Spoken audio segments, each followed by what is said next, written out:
Archer C64 versus Archer A64. Which one is better for you? Let's look in the video.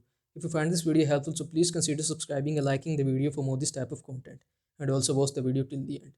You will see this is the detailed comparison between these two. So first talk about Wi-Fi standard. C64 provided Wi-Fi 5 802.11 AC Wi-Fi standard and A64 provided Wi-Fi 5 802.11 AC standard, so both are equal. Now let's look at the dual band. In C64, yes, it is available 2.4 GHz and 5 GHz, and in A64 it is also available, so both are equal. Now let's look at the speed.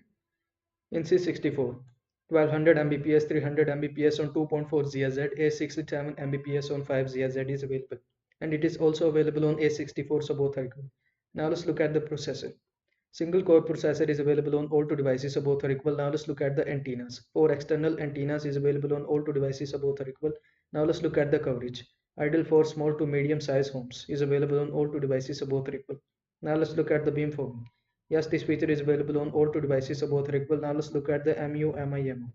Yes, this feature is also available on all two devices, so both are equal. Now let's look at the ports. In C64, 4x gigabit LAN, 1x gigabit WAN is available, and it is also available on A64, so both are equal.